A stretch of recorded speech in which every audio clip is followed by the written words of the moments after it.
Hi, this is Mohan Roy, founder of Career Path Institute. आप सभी का हमारे यूट्यूब चैनल पे स्वागत है। आज हम लोग डिस्कस करने वाले हैं 11 तारीख के मॉड्यूल को, क्योंकि 10 तारीख को संडे था और संडे को हम लोग का चेतना सत्र का मॉड्यूल नहीं आता है। तो चलिए हम लोग जल्दी से शुरू करते हैं इसे। देखते हैं कि आज के मॉड्यूल में क्या क्या था। तो आज मंडे है, 11 तारीख है और इसमें सबसे पहला दे रखा है राष्ट्रीय प्रौद्योगिकी दिवस। भारत में प्रत्येक वर्ष 11 मई को मनाया जाता है। वर्ष 1998 में 11 मई के दिन भारत ने अटल बिहारी वाजपेयी के प्रधानमंत्रित्व काल में अपना दूसरा सफल परमाणु परीक्षण किया था। 11 मई याद रखिएगा। यह परमाणु परीक्षण पोखरण राजस्थान में किया गया था। प्रौद्योगिकी के क्षेत्र में एक बड़ी उपलब्धि प्राप्त होने के उपलक्ष्य में राष्ट्रीय प्रौद्योगिकी दिवस के रूप में ये मनाया जाता है। ठीक है। नेक्स्ट है 11 मई 1997 को IBM के सुपर कंप्यूटर डीप ब्लू ने शतरंज के तत्कालीन विश्व चैंपियन गैरी कास्पारोव को मात दी। 6 मैचों की इस रोमांचक श्रृंखला में डीप ब्लू ने कास्पारोव को 3.5 -2.5 के स्कोर से पराजित किया। यह एक ऐतिहासिक क्षण इसलिए भी महत्वपूर्ण है क्योंकि यह पहली बार था जब किसी मानव ने मशीन के साथ मुकाबला किया था। आज का विचार देखते हैं। शिक्षा ही असली शक्ति है, ज्योतिबा फुले। ईमानदारी सबसे अच्छी नीति है।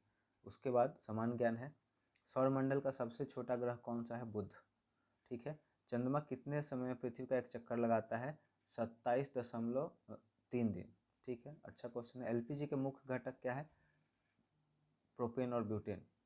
विश्व की छत किसे कहा जाता है? तिब्बत को। उसके बाद मुगल साम्राज्य का संस्थापक कौन था? बाबर। आगे हम लोग बढ़ेंगे, देखेंगे सब रीजनिंग कुछ है। सेब अगर फल है तो गाजर क्या है? गाजर सब्जी होगा। आँख का काम है देखना, कान का काम है सुनना। ठीक है, बाकी ये सब आप कर लेंगे, है ना, समय बचाना जरूरी है। उसके बाद ब्रेव का उल्टा होता है कावर्ड। ठीक है, बहादुर, कायर। टॉप का उल्टा बॉटम।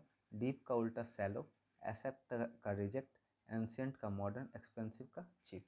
स्वतंत्रता का परतंत्रता। मजबूत का कमजोर। उत्साह का निरुत्साह। सभ्य का असभ्य। सक्रिय का निष्क्रिय। प्राकृतिक का कृत्रिम। ठीक है, यहाँ पे प्रेरक एक प्रसंग है, हम लोग उसे देखेंगे। एक बार एक माँ ने अपने छोटे से बेटे को लेकर गांधी जी के पास साबरमती आश्रम पहुंची।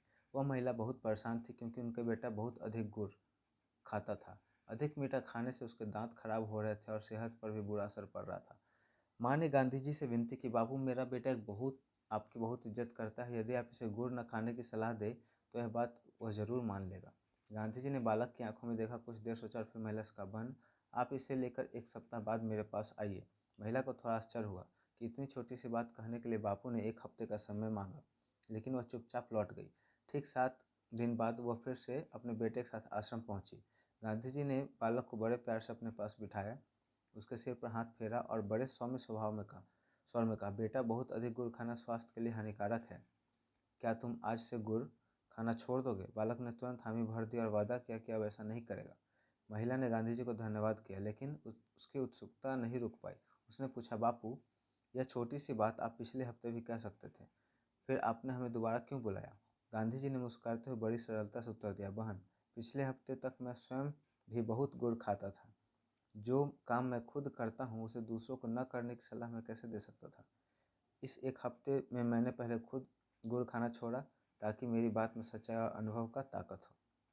तो यहाँ से देख सकते हैं, हमेशा इंसान क्या चाहते हैं कि वो दूसरों में बदलाव करे, हमेशा चाहते हैं कि दूसरे बदले उनके लिए, है ना। लेकिन बदलाव जो होता है हमेशा सबसे पहले खुद में करना होता है, खुद को बदलना होता है। अगर आप किसी को परामर्श दे रहे हैं ना, आजकल मोटिवेशनल स्पीकर्स बहुत सारे मिल जाएंगे आपको, या ऐसे भी सलाह देने वाले आसपास में आपको बहुत सारे मिल जाएंगे, जिनको खुद ही किसी चीज़ का, उस चीज़ का एक्सपीरियंस हो या ना हो, लेकिन अगर ज्ञान देने की बात करें तो इतना लंबा चौड़ा उसमें आपको ज्ञान दे देंगे ना कि लगेगा कि जैसे इनसे बड़ा ज्ञानी कोई है ही नहीं। तो सबसे पहले क्या करें, आप खुद में उस चीज़ को महसूस करें, बदलाव करें, और उसके बाद जब कोई आपसे पूछने आए, सलाह मांगे, तब आप सलाह दें। बिना मांगे आपको सलाह भी नहीं देना है। ठीक है, ये लाइफ लेसन्स की तरह आप इसको रख सकते हैं। आगे हम लोग देखेंगे 9 से 12 तक के लिए। सबसे पहले आज का विचार, आशा वह शक्ति है जो हमें कठिनाइयों में भी आगे बढ़ाती है। ठीक है, उसके बाद करंट अफेयर में है, भारत का किस राज्य में देश का पहला AI स्कूल बना है? केरल में। ठीक है, केरल एजुकेशन में सबसे टॉप पर है। अटल सेतु कहाँ स्थित है? मुंबई, महाराष्ट्र में। भारत का कौन सा राज्य पूरी तरह से डिजिटल साक्षर होने वाला है? केरल। विश्व रेड क्रॉस दिवस किस तिथि को मनाया जाता है? 8 मई। देखिए, रेड क्रॉस दिवस को एड्स दिवस से नहीं कंफ्यूज करिएगा। रेड क्रॉस दिवस ह्यूमैनिटेरियन के लिए होता है। हम लोग पिछले कुछ लगता है एक वीक के अंदर में हम लोग पढ़े थे, ह्यूमैनिटेरियन जो थे, मतलब जो नहीं कहते हैं ह्यूमन राइट वाले, तो वो वाला रेड क्रॉस है जिसमें क्या होता है, गरीब हैं या फिर वॉर हुआ कोई, उसमें किसी को ज़रूरत है मदद का, तो उसके लिए ये दिया जाता है ना, दिवस मनाया जाता है। विश्व में गेहूं का सबसे बड़ा निर्यातक देश कौन सा है? रूस। विश्व में रेशम का सर्वाधिक उत्पादन कहाँ होता है? चाइना में। विश्व का सबसे बड़ा रबर उत्पादक देश कौन सा है? थाईलैंड। विश्व में कॉफ़ी सबसे अधिक कहाँ होता है? ब्राज़ील में। उसके बाद देखेंगे हम लोग, अंग अंग ढीला होना, बहुत थक जाना, अकल पर पत्थर पड़ना, बुद्धि भ्रष्ट होना, आंखें दिखाना, बहुत क्रोध करना, ईंट से ईंट बजाना, पूरी तरह नष्ट कर देना, ईद का चांद होना, बहुत दिनों बाद दिखाई देना। आगे कुछ इंग्लिश के प्रोवर्ब हैं। अ पीस ऑफ केक, बहुत आसान काम।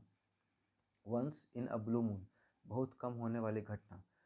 ब्रेक द आइस, बातचीत शुरू करना। अंडर द वेदर, बीमार महसूस करना। बीट अराउंड द बस, घुमा फिरा कर बात करना। बिहार विशेष है। बिस्मिल्लाह खां जिन्हें भारत रत्न मिला, बिहार के किस राज्य के थे? बक्सर। बिहार के किस स्थान पर विष्णुपाद मंदिर है? गया में। उसका बिहार का कौन सा शहर सिल्क सिटी के नाम से जाना जाता है? भागलपुर। बिहार में तेल शोधक कारखाना रिफाइनरी कहाँ है? बरौनी में। ठीक है, उसके बाद रीजनिंग के कुछ क्वेश्चन है। राम श्याम का भाई है, महेश राम का पिता है। ठीक है, राम और श्याम भाई है, महेश उसके पापा है। जगत प्रिया का भाई है और प्रिया श्याम की पुत्री है। राम और श्याम भाई है तो चाचा भतीजा का होगा ना। जगत का चाचा कौन है? तो राम होगा। एक बच्चा 20 फीट पूर्व की ओर चलता है। ठीक है, यहाँ से हम लोग इस तरह का क्वेश्चन बनाने के लिए सॉल्व ये करेंगे, हेल्प लेंगे इसका। पूर्व की तरफ कितना चला? 20 फीट चला। ठीक है, इधर नॉर्थ, इधर साउथ, इधर ईस्ट, इधर वेस्ट। अब जैसे ही इस पॉइंट पे पहुंचा, इसका नॉर्थ साउथ फिर से बदल जाएगा। ठीक है, और फिर दक्षिण की ओर 10 फीट चलता है, तो यहाँ चला 10 फीट ये। ठीक है, अब वो शुरुआती बिंदु से किस दिशा में है? शुरुआती बिंदु से वो दक्षिण पूर्व में होगा ना। यहाँ पहले 20 चला था और ये हो गया 10, तो ये हो गया हम लोग का पॉइंट, तो ये हम लोग का कहलाएगा दक्षिण पूर्व। तो बात सही है। उसके बाद इसमें से ऑड कौन है? देखिए, 18 है, 27 है, 64 है, 125 है। 8 का 64, ठीक है, 3 का क्यूब 27 हो सकता है, 5 का स्क्वायर, 5 का क्यूब 88 64। यहाँ पे 18 हम लोग का अलग दिख रहा नहीं। तो ये छोटा सा हमारा वीडियो था। वीडियो पसंद आया हो तो वीडियो को लाइक कर दे, दोस्तों और परिवार के सदस्यों के बीच में ज़रूर शेयर कर दे, ताकि ज़्यादा से ज़्यादा लोगों तक ये पहुँच पाए वीडियो। और यदि आप हमारे चैनल को सपोर्ट करना चाहते हैं, ऐसे ही कंटिन्यू वैल्यूएबल वीडियो देखना चाहते हैं बिना किसी टाइम पास के, तो हमारे चैनल को सब्सक्राइब करके नोटिफिकेशन का बेल ऑन कर दे। Thank you so much.